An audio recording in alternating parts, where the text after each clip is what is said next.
the calendar, I mean, these are the times that I have available for help this week, so there's a lot of them. Now, remember, on Thursday and Friday, while you're taking the test, I cannot answer questions on that, so don't sign up for math help there to try and get help on the test. Remember, do the quiz, and you have questions on the quiz. I can certainly go over those questions with you, and we can do that there. Okay, so let's go ahead, and I'm going to start going over that presentation. So I'm going to stop sharing this one, and then I'm going to go ahead and share the presentation.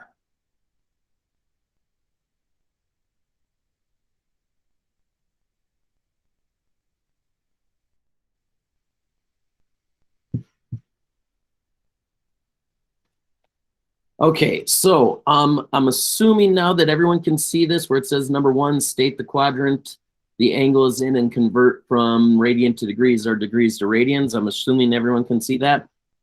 Can someone just type in the chat yes if you can see that? Yes, sir, I can see it. Okay, great. Okay, so one thing you're going to want when you take the test is you're going to want your unit circle out. So print off a copy of it or make sure you have it up on your screen or something, because you're definitely going to want to have the unit circle with you while you're doing this. Okay, so the first thing it says is state the quadrant that it's in, and then convert from radian to degree or degree to radian, then give a coterminal angle. So the first thing I want to do, if it's negative 120, is I'm going to look at a positive 120. That goes from here to there. That's positive 120. Whenever you go that direction, that's in the positive direction. But in this case, I want to go negative 120. So negative 120 is the same distance, but it's just in the opposite direction. So the quadrant that will put me in is quadrant 3. So the first thing I would do is say that's quadrant 3. Then it's asking for the radian measure. So since we're still going negative, the radian measure is given right here on my unit circle. So that's going to be negative 4 pi over 3. Then a coterminal positive angle. Well, if I had went in the positive direction, where would I end up? Well, I would end up right here at 240 degrees, which is also, if we wanted radians, 4 pi over 3. And actually, I'm going to have to change something. I just realized this shouldn't be negative 4 pi over 3. That should actually be negative, instead of 120, it should be 2 pi over 3. So I went negative 120, which is, oh, no, never mind. I had it right the first time. I'm sorry. No, I didn't. Yep, that's right. Okay, I'm confusing myself here. Yes, so it should be negative 2 pi over 3, because that's how far I went in the negative direction. Okay, now for 3 pi over 4, again, I'm just going to find that on my graph. If I look on my graph, 3 pi over 4 is right here. Since it's positive, that's in the positive direction. That puts me in quadrant 2. My degree is just 135, and if I want to find a coterminal angle for that, that's where I have to go down here. So going in the negative direction, I would go from here all the way up to there, which is going to be the same amount as this right here. So it would either be negative 225, or it would be a negative 5 pi over 3. Or 5 pi over 4, I'm sorry. So 5 pi over 4. So it's going to be very handy to have out that unit circle while you're doing the test or the quiz. Okay, so let's take a look at the next one. The next one says find the exact value of the trigonometric function.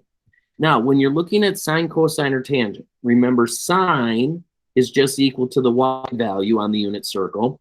Cosine is equal to the x, and tangent is equal to y over x. So if you have your unit circle out, you start out by doing the cosine of 7 pi over 6. Well, here's 7 pi over 6. Cosine is the x coordinate. So my x coordinate is negative square root of 3 over 2. So that's going to be my answer. The next one, the cosine of 3 pi over 4. So I just find 3 pi over 4. Cosine is x. So that's negative square root of 2 over 2. the sine of 120. So I find 120, sine is my y value. So that's going to be square root of 3 over 2. And then tangent of 315. Well, 315 is over here.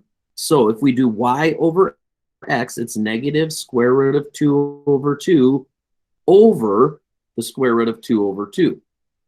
Okay? Now, when you do that, anything over itself is 1, but since we have a negative, my answer is just going to be negative 1 for the tangent there. So again, having your unit circle handy, having your unit circle out is going to be very helpful. Mr. Gazahar, could you actually do Yeah. one like something like 465 degrees or something like that? Well, if you were going to do something like that, now let's say it was just let's just say we're doing the cosine of, let's say, 660. So all you would do is you have to find the coterminal angle first. So that's where we would subtract 360 until we get a number in between that. So that'll be the cosine of, let's say, 300. Well, once you get a coterminal angle that's between 0 and 360, then you just find that one. In this case, it's 300. So if I'm doing cosine, that's going to be my x value. So that will be just 1/2. So the cosine of 660 is just 1/2. You have to just go ahead and find the coterminal angle first by subtracting 360. And if they gave it to you in terms of pi, you just have to subtract 2 pi until you got it someplace between 0 and 2 pi. All right, I appreciate it. And then that goes for all of the trigonomic functions like cosecant and all of those. Yep, it goes for all of them. Just find the number between 0 and 360. Now remember, the cosecant and the cotangent, cosecant and secant, are just the inverse of this. So if this instead of being cosine was secant, you would just say it would be negative 2 over the square root of 3. Now, usually we don't like leaving a square root on bottom, so we would do the square root of 3 over the square root of 3, and you would have negative 2 over the square root of 3 over 3. So it'd be something like that, but you just do the reciprocal of it if you are doing the opposite, if you're doing secant or cosecant. Okay, let's take a look at the next slide here. It says, write the equation of a sine graph that has a middle of 6, an amplitude of 4, a period of pi, and a shift of pi over 2. So what we're going to do here is we're going to start off by saying we have y equals d plus a times the sine of b times x minus c, where d gives us the middle, a gives us the amplitude, b is equal to 2 pi over the period, and c is equal to the shift. Now, if I'm going to write the equation, then it'll look something like this. Y equals my middle. Well, my middle is 6. Now, it doesn't tell me about this plus or minus, and so I'm just going to put a plus in there. In this case, either answer would be correct if you put a plus or a minus, depending on what the question was. But in this case, either answer would be correct.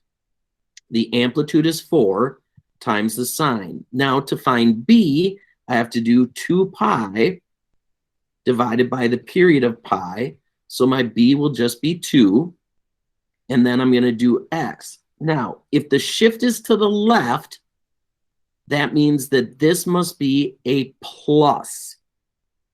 If the shift is to the left, that's a plus, and then pi over 2. So a plus gives a shift to the left. If it was a negative, that would be a shift to the right. And then this would be my final answer right here. Okay? Any questions on that one?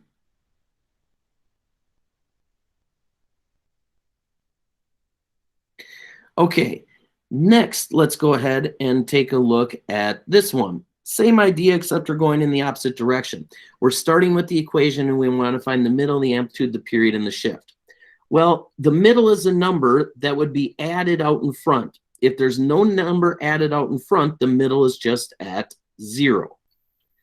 The amplitude is the number in front of the sign, that's just 5. Now to find the period, I have to do 2 pi divided by b. So that's going to be pi over 2 because 2 over 4 reduces. And the shift. Now, remember, we always have to say to the right or to the left. So this would be pi over 4, and the shift would be to the left. Now, if we don't say left or right, I would write in negative pi over 4 because that's the direction the shift is going. Any questions on that one? Okay. Next one, write one sine and one cosine for this graph. So before I do anything, I have to find the maps. So that means I have to find the middle, the amplitude, the period, and the shift. So I'm going to start by finding the middle. Well, the middle of my graph is right here. So the middle is at -2. I want to find the amplitude. So how far up do I go here and how far down do I go here? Well, I'm going to go up 4 or down 4, so my amplitude will be 4. The period, how far does it go before it repeats itself? So if I were to start right here, it repeats itself right here. So the distance from there to there is 1 period. In this case, from -3 to 1, that means my period is 4. And then the shift. Now, the shift is going to depend on sine or cosine. So in this case, what I'm going to say is that for sine, my shift will be 0 because we know sine starts at 0 and then goes up. So there's no shift left or right if this was a sine graph. Now, let's look at cosine. Well, cosine normally starts at a maximum if it's positive. So what I can do is I can say if I shift it 1 unit over to the right, so 1 unit right, then I'll start at my maximum and that will start my cosine graph. So it depends which one it is. So to write each one of the equations, it'll look like this. Y equals, for sine, -2 plus 4 sine. Now, to find my period, or to find my b value, b is equal to the period, or 2 pi divided by the period, which is 4. So that'll just be pi over 2. And then we have my c value. If it's a shift to the right, that means this has to be a -1. Whoops, I'm sorry. That was for cosine, not for sine. So for sine, we don't have a shift, so I'm just going to leave it like that. Now for cosine, most of the information is the same. The middle, the amplitude are the same. The b value is the same. The only difference is my shift. So here's where we're going to go to the right one, which means it's a -1. So again, remember, if it's negative, it's to the right. If it's positive there, it's to the left. Okay. Any questions about that one?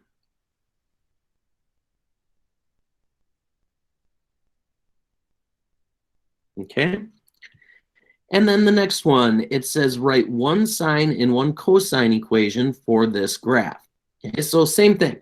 So we have to do our middle, our amplitude, our period, and our shift. So let's start with the middle. The middle of this graph is right here. So my middle will be 5. The amplitude, I go up 3 and down 3. So my amplitude is 3. My period is going from here to here. Okay. Now, if I look at the way this is scaled, it's scaled in eighths. So this is pi over 8 here. So 1 pi over 8. So if I go from there to there, that's 1 pi over 8. From there to there, it's 2 pi over 8. From there to there, it's 3 pi over 8. And if I go a full period, it's going to be 4 pi over 8. Well, 4 pi over 8 reduces to just pi over 2. So the period is pi over 2. And again, the shift is going to depend on, are we doing sine or cosine? So what I'm going to do here is I'm going to say my shift for sine is going to be pi over 4 to the right. Now, there's other ways of doing this, but that just puts me here. So remember, sine starts in the middle, and if it's positive sine, it goes up. So that's where I would start my sine. Now, my cosine, if it's positive, will start at a maximum. So here's my maximum for cosine. So this one would just be pi over 8 to the left. So let's start with my sine equation. So y equals, now for sine, I'm going to have 5 plus 3 times the sine. Now, to figure out my b value, that's just going to be 2 pi over 2. So I have to start by multiplying both sides, top and bottom, by 2. That will cancel out. That will be 4 pi over pi. Pi cancels out and leaves me with 4. So my b value is 4 times, and then for sine, I meant pi over 4 to the right. That means this is a negative pi over 4, and that's my equation. To do cosine, y equals 5 plus 3 cosine 4. Now my shift here is pi over 8 to the left. So that's x plus pi over 8. Any questions on that one? Okay, then let's go ahead and take a look at the next one. This one says sketch a graph of cosecant. So we have 1 minus 2 cosecant, 2 times x plus pi over 4. Now, you will not have to graph these yourself. What you will have to do on the test is identify from a list of different graphs. So the main things you're going to look for when you're doing this is you're going to look for the middle, the amplitude, and the period. The shift is really hard because the shift can be many different things. So those things are what you're going to be looking for mainly when you're doing this. But I'll show you how to do the entire graph. Again, just like with sine or cosine, we need to do the middle, the amplitude, the period, and the shift. So the middle is just going to be 1. The amplitude is 2. The period is, so if period is equal to 2 pi over b, which is 2, so my period is pi. And then the shift is going to be pi over 4, and that's going to be to the left. Now, the next thing we need to do is say, what is the inverse of cosecant? Well, the inverse of cosecant is sine. So I need to graph a sine graph, and then I can use that to graph the cosecant. So let's start with my middle. My middle's at 1, so I'm going to just draw on my middle. So it looks like this. Since it's sine, I know I start in the middle of the graph, not at a maximum or a minimum, but I should figure out what my maximum and minimums are. So my maximum is always going to be the amplitude plus the middle. So in this case, it'll be 3. My minimum will always be the middle minus the amplitude. So that's going to be a -1. So if I go to my shift is pi over 4 to the left, I start in the middle. Now, since this is a negative sign, instead of going up to the maximum, I go down to the minimum. So I'm going to go down to the minimum, which is going to be at -1, and make my next point. Now, the way these graphs will all be set up on your quiz and your test is each one of these will be a fourth of a period. So you'll go from the middle to the minimum, middle, maximum, which is 3, middle, minimum, and the same thing going the other direction. So we'll go up to the maximum, middle, and then minimum. And I'm just going to kind of sketch this in. So it'll look something like this. So that's what my sine graph is. Now, to graph the cosecant, all you do is you draw in your asymptotes wherever the graph crosses the middle. So those are the asymptotes. And then the graph is just like a parabola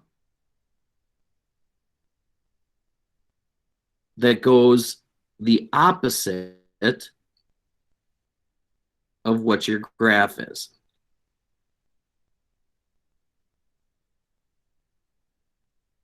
Now, if I was going to give you the graph and you had to come up with the equation, which is one of the things that I'm going to ask you to do on the test, what you would do is you would look for the middle. Now, the middle, you find that by looking at the distance away from each one. Where is it equal distance up and equal distance down for starting this? That also tells you the amplitude. So in this case, I know the amplitude will be 2 because it goes 2 units up and 2 units down from the middle. And you just kind of have to find the middle by looking where it is equal distant from each one of those. And then the period. If you know the period is pi, the period is from where it repeats itself. So that's when you're going to go from, like, say, here to where it repeats itself again here, and that will be a distance of pi. So that's how you would find your b value. So if you knew that the period was pi, you would just do 2 pi over pi, which would equal 2, and that's going to be your b value. So on the graph or on the test, if you know those 3 numbers, that will be good enough for you to get the answer. This over here, you really won't have to look at the shift, even though that'll be part of the equation. You just have to look at those other numbers. Okay, we got one more example to go over, and that's going to be this one here. It says sketch the graph of 2 minus 3 tangent pi, then x minus 1/2. So again, I'm still going to want to do the middle, the amplitude, the period, and the shift. Now, it's a little bit different for cosine, for tangent and cotangent, but the middle is still 2, the amplitude is still 3. In order to find the period, instead of doing 2 pi, it's just pi over b, so pi over pi is equal to 1. So my period is just 1, and then my shift is going to be a positive 1/2, or 1/2 to the right. Now, when we graph cosine, when we graph tangent, tangent usually has starts in the very middle. If I do a shift of 1/2, that means that the point of inflection is going to be right on 1/2. Because the period is 1, that means I need to go half on this side and half on this side of where that middle is. Now, when I'm saying middle, I shouldn't be using that word because the middle of 2 is the middle of the graph, and let me draw that in. So the point that I really want to start at is I want to start at this point right here. Okay, so that's the point of inflection. Now, for tangent, one of 2 things. If it's a positive tangent, it starts this way and goes this way. But this isn't a positive tangent, this is a negative tangent. So instead of doing that, I have to start this way and go this way. Now, what the amplitude does is that will flatten or it will accentuate that curve. If it's a bigger number, it gets to be more flatter, so it might look more like this. If it's a smaller number, it'll be a more sharp turn there rather than a flatter turn. But again, you won't have to worry about that on the test. The main thing you're going to be looking for is what's the period and what's the shift, the period. In this case, you will be looking at the shift, but mainly the period and the middle are what you're going to be looking at. So what's the period and what's the middle? So in this case, the middle will be here, and it will repeat again over here. So it'll look something like that. Okay, I know I went through that kind of quick. I am recording this meet, and I will be putting this out. I have to look at it and make sure that the presentation showed up well when I'm doing it. Otherwise, I'll make another video of just the presentation so you can go back and look at this again and see this.